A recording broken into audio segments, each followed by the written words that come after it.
Welcome back to the program. My name is Kerry Stevenson, and today I am delighted to speak to one of the busiest people that I know, given everything that's going on. His name is Martin North. He is the Principal of Digital Finance Analytics, who covers all things property and finance in a distinctly Australian way. Martin North, welcome to the program. Nice to see you. Hi, Kerry. Nice to see you, and nice that you quote my introduction. That's very good. Absolutely. Thank you. You've done your homework. Look, Martin, we're living in pretty crazy times at the moment. We all know that. I noticed today that Queensland have shut their borders again. COVID is causing dramatic changes. Some people are only focusing on the small picture. What I'm looking at today, I've listened to you in the past talking about the property market, and we all know that Australia is fixated on property. And one of the things I'm always talking about is we're here to educate people how to protect and grow their wealth. And I agree with you that I think some people's heads are in the sand. And I'd love to hear your views where you see, because things have changed and they're constantly changing. Love to hear your views on what are people not seeing at the moment in terms of property and finance in general, Martin? Well, I think a good place to start, and I do agree that many people are myopic on property and indeed on finance more generally. People need to understand that what's happened in the last 20 to 25 years in the finance and property sector is unusual, I would say almost unique. If you take a 150-year view of property prices in Australia, they've basically gone sideways for a long time. They went up after the war, sideways, and then up, massively up in the last 20 years. Now, people need to understand that 20-year sort of to the moon, as it were created by a series of one-off events which are unlikely to be repeated. And I'll just quickly go through them. The first is there was massive deregulation of the financial sector in Australia and indeed around the world. There was a lowering of lending standards so that people could actually borrow more and more. Migration was turned up to the max. And we had an RBA policy post the global financial crisis that said, well, we know mining is coming off the boil. We need another plan. And plan B was to get more people to borrow more to be able to buy property, to create wealth, to buy more property.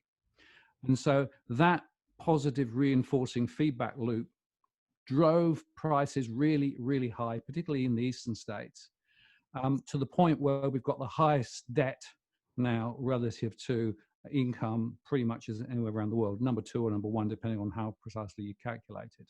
And we have a lot of people who are highly leveraged into property, but the trend line of property prices, in fact, if you look carefully, it was sort of very strong up from 2000 to 2008, sideways, up again, flat and falling, right? But people have got this fixation that property doubles every 7 years, right? And every time I survey people, about half of them still believe that. So let's debunk the myth, right? That property always goes up. It can go up, sure, but it can also go sideways, it can go down. And just to give you an example, in Perth, the peak in prices in Perth were 2012. Prices since then have gone down. And in fact, they're 21 or 22% below their peak, right? Wow. And they're still falling, right? And so people need to understand that prices don't always go up. Then you need to go granular, because what actually, when you start looking at property, you realize that even in those boom times, not all properties in all locations, in all types, went up, right?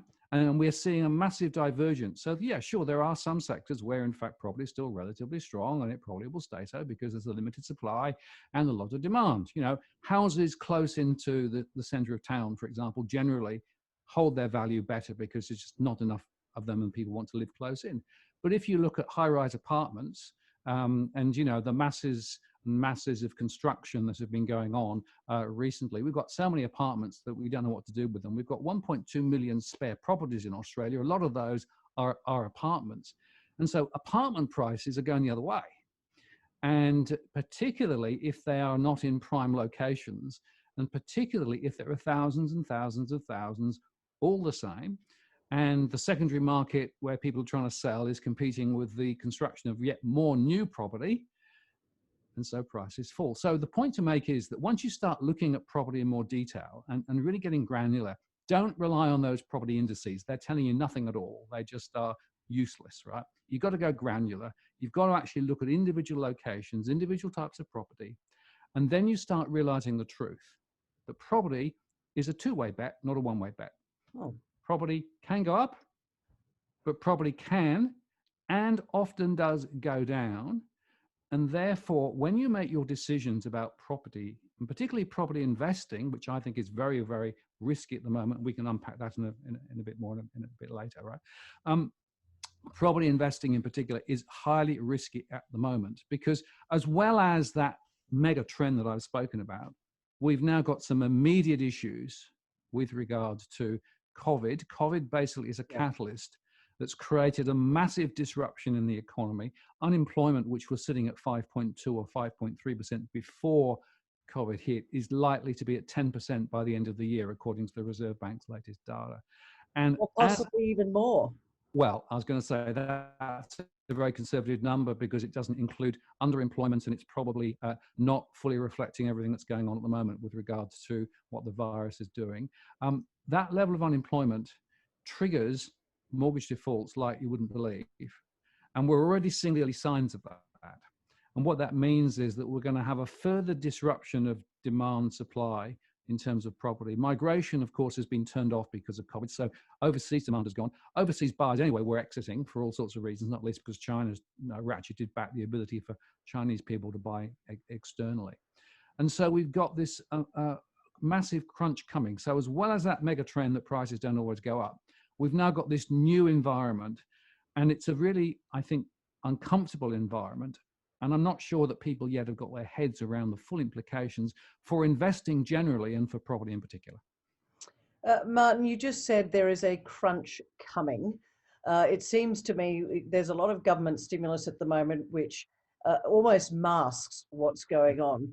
When you say that there is a crunch coming, are you thinking in the near term or are you thinking 2021 or beyond? Because right now, what I'm reading is, you know, and I know a lot of this is not quite the truth, is property is going up, places being sold over reserve, and the media narrative is almost saying to people, get in now before it's too late. And I only read this morning, this is the perfect time for first home buyers to get in. And you know what? That to me is great danger because it's encouraging people to over leverage at a time when there is danger. Well, there's a few points to unpack there. The first is you need to understand that a lot of the media is directly connected to the real estate sector. In fact, quite a lot of the real estate portals are owned by the media, right? First point. Second point is all of the incentives to try and get people to buy is to support the construction sector, because the construction sector creates well over 1 million jobs across Australia. And a lot of those are actually, you know, looking quite wobbly at the moment. So governments want to try and use, if I can use this expression, first-time buyers as cannon fodder to keep the property market up, right? But there is absolutely no guarantee that if you buy a property now, it's going to appreciate in value. You could well lose your deposit over the medium term. And all of this spruiking from the mainstream media and from a small number now of property experts are not taking the real situation into account. In fact, many of the property observers who a month or two ago were talking about prices will rise are now saying 10% drop, 15% drop, 20% drop. And I won't name any of them, but there was one or two very, very bullish property spruikers who've now turned turtle and said, well, you know, the Melbourne situation in particular is going to actually make it very difficult. Let's be clear.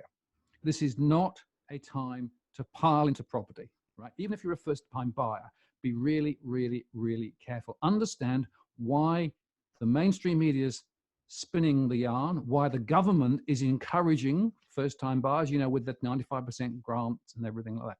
And remember, the global financial crisis taught us in the US that the property cycle takes 3 to 4 years to work through after a crisis. So you asked me, is this a short-term or long-term thing? There are short-term hiatuses at the moment running all over the place, but the property cycle is probably down for a 5 to 7 year down cycle at the moment. unless we, one, can nail the virus immediately, and I think that's unlikely. I think the vaccine situation is much more knife edge than many people think. Secondly, we have to be able to open up our borders to be able to actually bring migrants back into Australia, because without that, the population growth is just, half of what it was or worse, and that means that the demand is not there. Thirdly, because property prices are falling and because rents are falling because there's so much surplus property, most property investors, more than half of property investors, are actually losing money day in, day out at the moment. That's why around 12% of property investors, according to my survey, are now looking to sell. And what we are seeing is a lot of people holding their breath, hoping that their incomes come back so that they can continue to make their mortgage repayments. But hope is not necessarily a strategy. We've got the banks who've been allowed to offer interest and principal repayment holidays for 6 months. That ends effectively in September. Then they have a 4-month second window from APRA, during which time the banks have to speak to individual borrowers about their financial situation and whether it's likely that they're actually going to be able to start making their repayments again. And data came out yesterday from APRA that showed only a very small proportion of people are starting to make those repayments currently. So the chances are we've got a lot of people who have a permanently changed income scenario, and that means they're going to find it very, very difficult to make those repayments. And just to underscore that, I measure something called mortgage stress, which is a cash flow based analysis of households, money coming in, money going out, how much money is coming in, how much money is going out. If in fact more money is going out than coming in on an ongoing basis, people have a problem.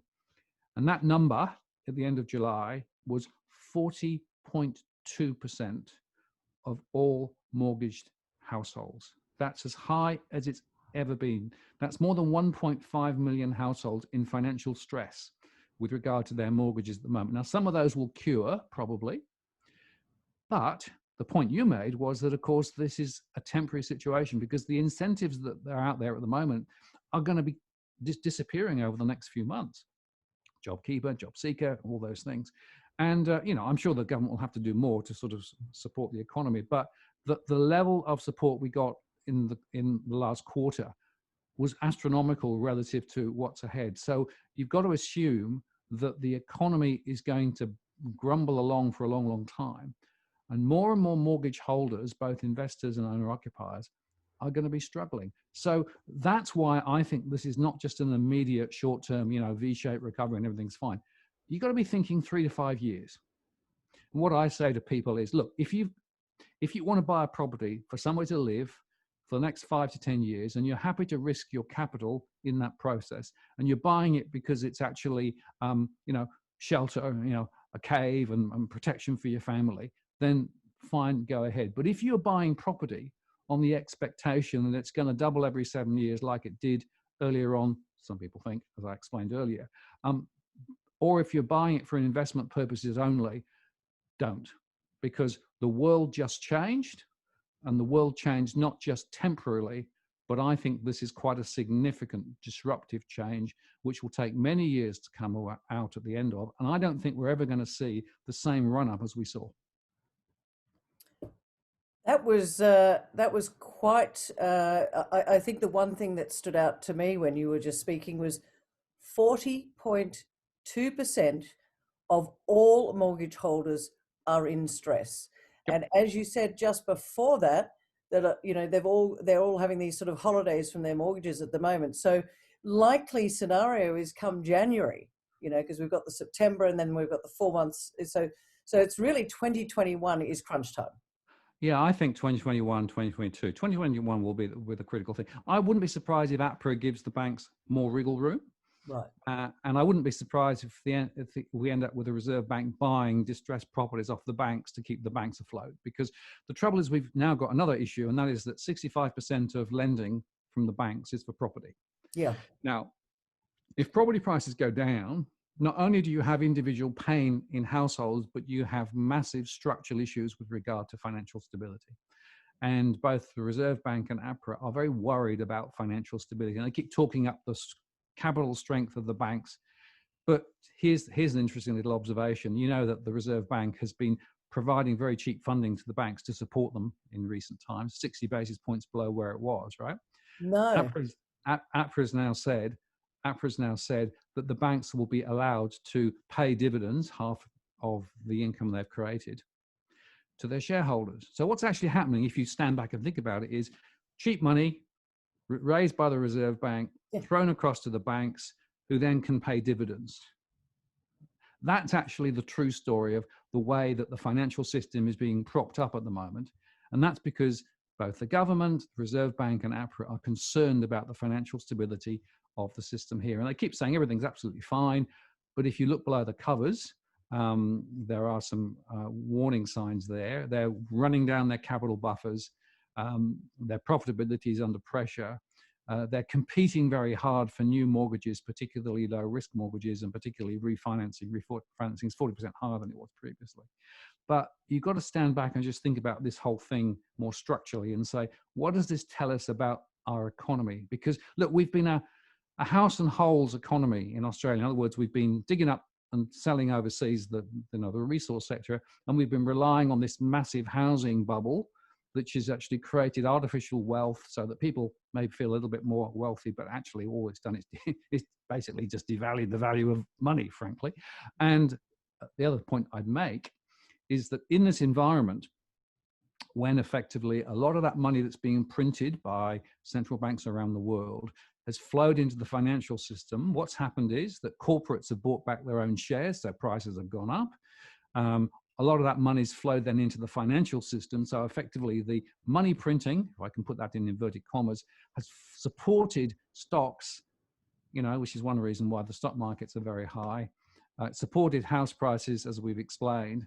But a lot of this is illusory, right? And so therefore the investment risks, whatever asset classes you look at, are actually very, very high at the moment.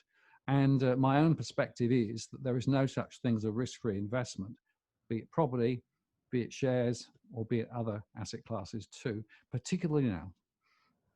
But I'd like to ask this, Martin. I look at it and I say, if you and I did it, which is what I call the magic money machine, which just keeps printing this currency, because it's not money, it's currency, which is credit. And if they keep using the magic money machine, wouldn't you mentioned the stock markets going up, wouldn't then property prices, by way of, excuse the pun, default, go up as well? In other words, all that liquidity has to go somewhere. And wouldn't it be going into real assets? So then, if the money printing machine, the magic money printing machine keeps on going, why then would it not flow on into what I call hard assets, real assets, and allow the property market prices, the value, your purchasing power is going down, but the numbers are going up. So it's kind of, it's a little bit like black magic. Well, it is absolutely, it's a magic pudding, and the magic pudding has worked quite well for the last 20 years, right?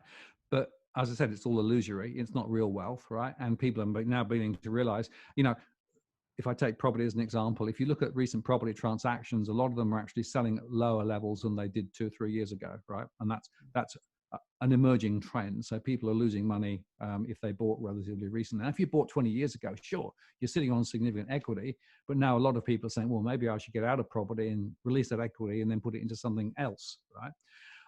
And there is obviously an argument that says, well, if banks go on printing and printing and printing, all that capital currency that's created has got to go somewhere. Where's it going to go? Is it going to go into property? Well, it might.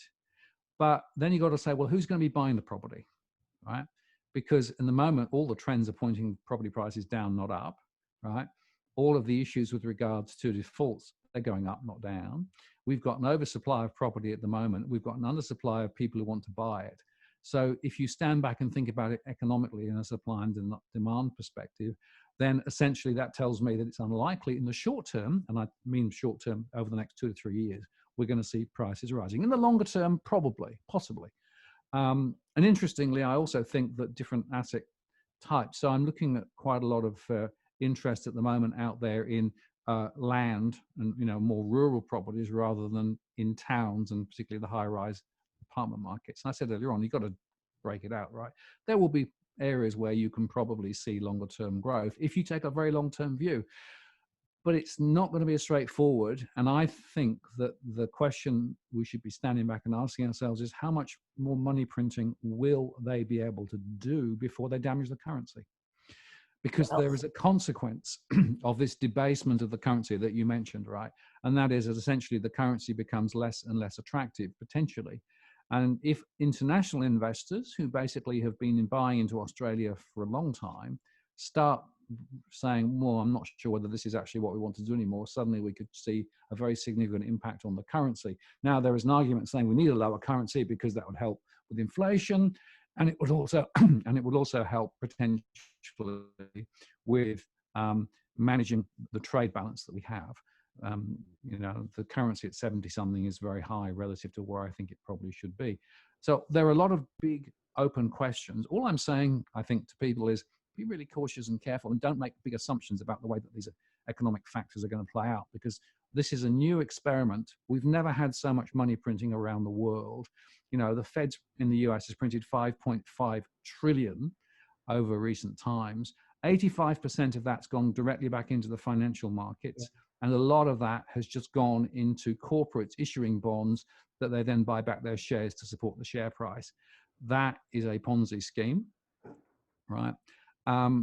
It is one of the biggest that we've ever seen. And I have to say that property is another Ponzi scheme. And that's the problem. So as soon as the magic money machine stops, as soon as the music stops, and people actually stand back and think, oh, hang on a moment, it's not quite what I thought it was, then the risk is that you then start to see significant corrections. And remember that prices dropped 40% in the US, similar in the UK in the global financial crisis. And let me make this point.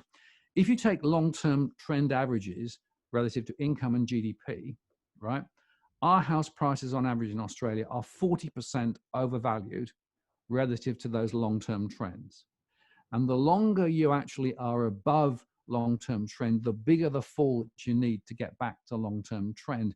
And I still note that in Sydney and Melbourne, people are being offered mortgages at 8 times income, right?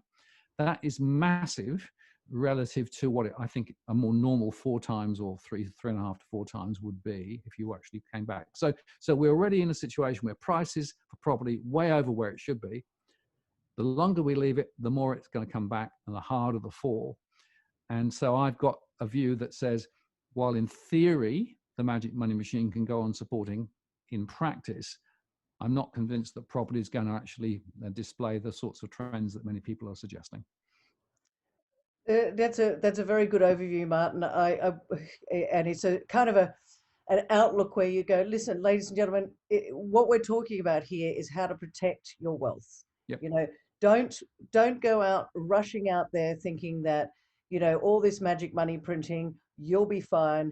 And if a bank wants to, or a lender wants to loan you 8 times, as Martin just said, don't over leverage yourself. Not in this particular time, because it is topsy-turvy, and we have never experienced anything like this, I don't think, in history. Martin, I want to ask you about deflation and inflation. You do a lot of analysis on finance. You do a lot of analysis on markets. I've said this before, that I think that where we're sitting right now, the velocity of money isn't there. People are staying home. People are not spending. So I think short term we might have some deflationary pressure, but longer term, and I'd love to hear your views on this, longer term, I think we're going to see massive inflation just on the basis of what's going on today, but it won't play out for another 12 months to 2 years. I'd love to hear your views. Well, there's a couple of observations. First is, if you look at the money supply, the broad money measure, it was up by more than 10%. And that's because of all the government stimulus, or, pulling superannuation out, et cetera, et cetera. But a lot of that money is not going anywhere at the moment. So that's an interesting observation. And the retail numbers were relatively benign when they came out yesterday. So we're in a situation where at the moment there is money sloshing around the system, but the velocity of money isn't actually moving faster, it's actually slowing. And that sluggishness could actually lead to effectively prices going into negative territory. And there is a big question here about, is the strategic future deflationary or inflationary? And there are massive differences of opinion out there, right? So there are some people saying all of this money that's being printed and we discussed that earlier on, is going to basically stoke asset prices. So we're going to see massive inflation, and inflation is going to be a real killer, and therefore we need to protect, and therefore, physical assets like silver and gold are the way to go, right? So that's one end of the spectrum. And there are people talking up the gold price, 5,000, 6,000 US, whatever, right? And saying that's the future, right? There are other people who are saying, hang on a moment. You've got to understand where all that liquidity is actually going, right? The liquidity that's being printed by the central banks is not going into the real economy. So it may not actually create the inflationary pressures that people are thinking at the moment. And if that's the case, then the future is more like Japan. And Japan has had a 20-year deflationary cycle. So if you look at property prices in Japan, they're a lot lower than they were. If you look at standards of living in Japan, they've actually not improved. And so you've got this big dilemma, which are the way, because frankly, if it's deflationary, then you don't really want to be in hard assets like gold and silver. You want to actually, keep liquid until later, and then make strategies later.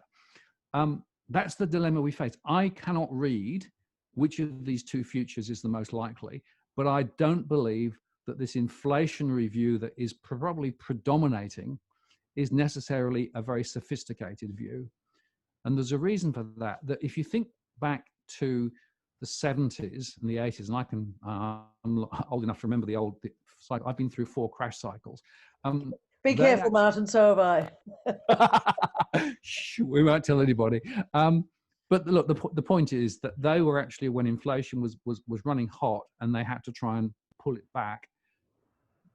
But the situation is different, I think, now. And I worry that we could actually end up in a Japanese scenario where, in fact, it's long-term deflation, because there's no evidence yet that all this money printing has actually solved anything at all. It's just created more of a problem. They're probably going to print more, but maybe there's a disconnection between what central banks think they're doing and what they're actually doing, for the reasons that I've explained earlier on. So I tend to veer slightly towards the deflationary, uncertain view, rather than, sure, it's going to be very, very inflation, and therefore you should protect your assets in that mode. Now, there'll be other people who fundamentally disagree with me, and I accept that. I don't have all the answers. All I'm saying is we need to be looking for the early leading indicators to understand whether it's going to be inflationary, deflationary. And it's tricky because it might be we get a bit of inflation and then deflation, or we might get deflation and then inflation, right? And it's hard to read. What I personally think, it's quite good to be relatively flexible in your investment strategy, maintain flexibility and frankly, maintain some liquidity. And I just say to people, look, those who are gold bugs, you might well be right. The prices could go very high for a time and then come back down. But of course, you can't eat gold, right? You've got to be able to convert it, right? So in fact, there's always a question about, about holding physical assets, about how secure they are and what price it will be when you want to turn it into something that you can spend at the shops. There are other people saying, well, maybe there's a digital future that's going to be completely different and new, and maybe that's where we should be looking for the future. I want to say, I think people need to understand the level of uncertainty that we've got in the economies around the world is probably more extreme than it's ever been. And I personally believe that anybody who claims to know for sure what the next 5 years is going to look like, I lost you there. We don't know whether COVID's going to... Martin, I've just lost you there. Sorry. There you're back again. All right. I don't know. I'll just say the last bit again. So here's my point. There are many people who think they know for sure what the next 5 years is going to look like.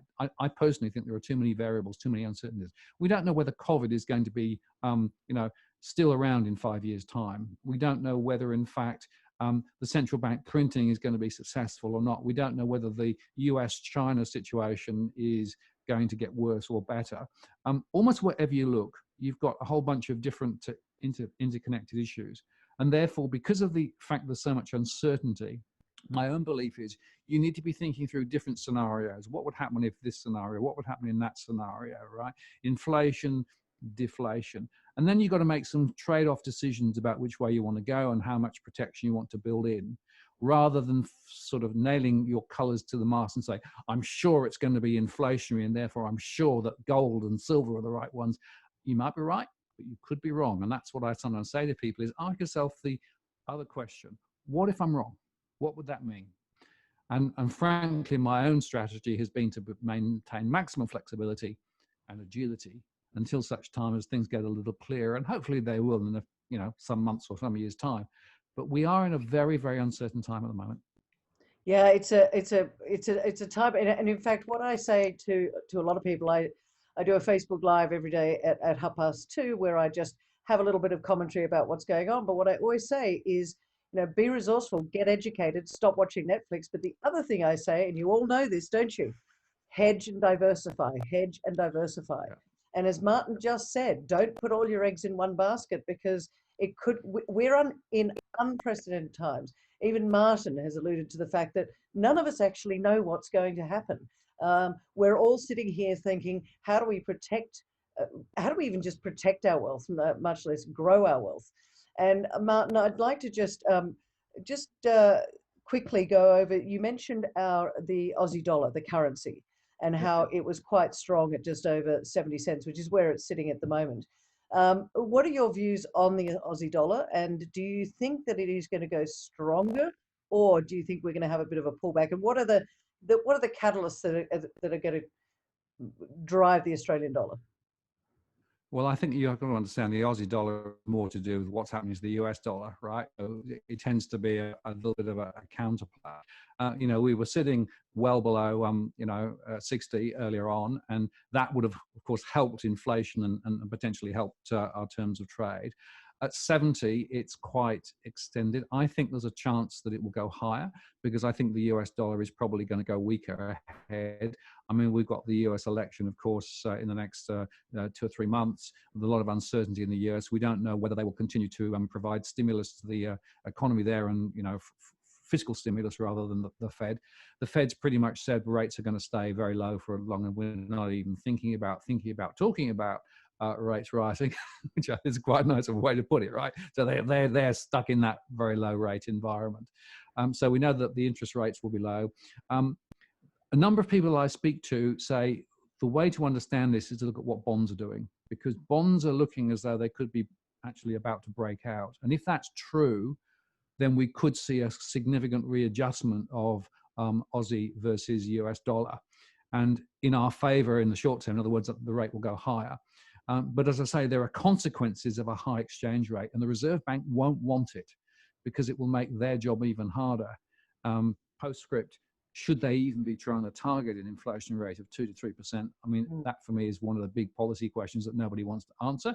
Question 2 is, has the Reserve Bank done a good job over the last 10 years or not? No, they haven't. They've stuffed us up, I think, frankly, and they've made some major policy mistakes. They have been as inaccurate as the Treasury in terms of their forecasts. So we actually have no accountability in Australia for the poor policy settings that we've had for at least a decade. But my own view is the US dollar is probably going to weaken, therefore the Aussie dollar will probably go stronger first. The question is next year, the year after?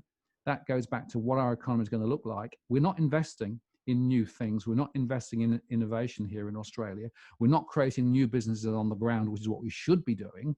What we're doing is going to the old playbook, the old Reagan playbook, the old Thatcher playbook, according to Freidenberg. And if that's true, then in the medium term, I would expect the dollar to come back quite considerably. I'm going to finalize with one last question for you, Martin, and then we'll talk a little bit about DFA.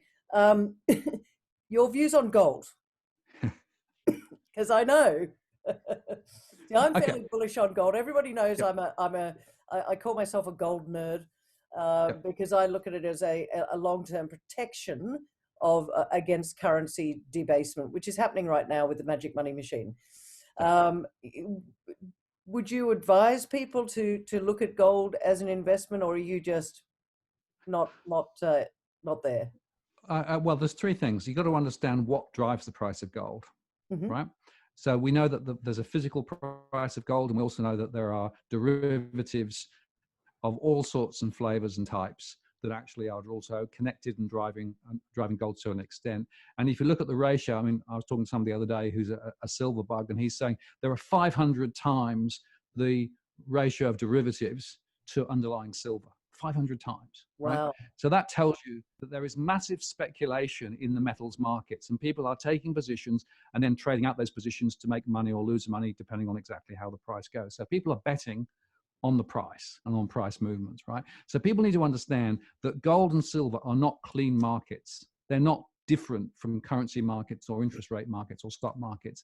They have the same characteristics. They have the same over leverage. They have the same massive liquidity trading issues there. So that's the first point. So don't think necessarily that gold is somehow magically different, right? What it does have, of course, is some intrinsic value. And over time, if the currency gets devalued, then that value can be stronger, and that can be positive. And I've always said that I regard gold as something you should probably have in your portfolio. Yeah. So my point about gold is that there is this physical market, and then you've got all of these derivatives, right? Multiple multiplications. Many of the large institutions internationally, the major banks, are actually very, very heavy traders in the derivatives markets of those commodities, and they do influence. Now, what we're seeing at the moment is an interesting convergence whereby the physical markets, people are wanting to actually close out those contracts to the physical market, and that's one of the reasons why the prices are rising. The question is that going to be sustainable or not? Or do we get to the point where that runs out of smoke? And there are people saying that within the next 3 months, we will know. It could be we see a considerable rise. At that point, my own view is that might be the point to sell gold if you've been holding it for some time, because you've got a significant run up and it's probably now reached a record. By the way, if you look at it in inflation adjusted terms, it's still below where it was previously. So that's the other point to make. A longer term, it goes to why you're holding gold. If you're holding gold as a bit of a safe and secure hedge for the future, then maybe. But I also think there is a significant risk in a deflationary world, which is the one that I'm seeing, that gold actually loses attraction and loses value. And so whilst I'm seeing a bit of a run up now, I think later it could go down again. So I think people need to be cautious and careful about assuming that gold will magically always go up, right? And that this magic money machine means that gold is the safe and secure investment forever. You need to watch it carefully, and you need to make some calls, I think, as to whether it's time to go up, down, or in or out. So I'm not as bearish of gold as many people accuse me of. And as I said earlier on, I don't know whether the future is going to be inflationary or deflationary. What I do know is that having diverse assets makes a lot of sense from an investing point of view, particularly now because there are so many uncertainties. I've tended to go more to the stock markets rather than gold over time, simply because I'm more concerned about the manipulation in the gold sector and the fact that a lot of people don't see it. I've done a lot of work in derivatives over the years, and I see it, and I see all of the positioning that people take. But what I come back to is none of those asset classes are risk-free. They all have risks attached to them. You can say Bitcoin is precisely the same. There's all a degree of speculation everywhere. So diversification, no setting and forgetting, rather being quite active in terms of managing and watching for those early signs of changes of trajectory and then responding is probably the right way to go at the moment. That's a very, I quite like that, a very sound advice. And it goes to what I say to people, that although I do believe that gold is money, gold and silver are money, and I do believe it does protect. I've been saying for probably 10 years now that for me, exposure to gold and silver has been important. And for me, it is as a commodity, it's working for me. But I've done it hedging and diversifying, into other sectors as well.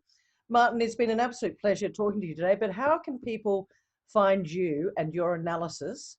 And I know you do a lot of blogging, and you've got a YouTube channel. So just tell our listeners how they can find, how to tune into your future commentary.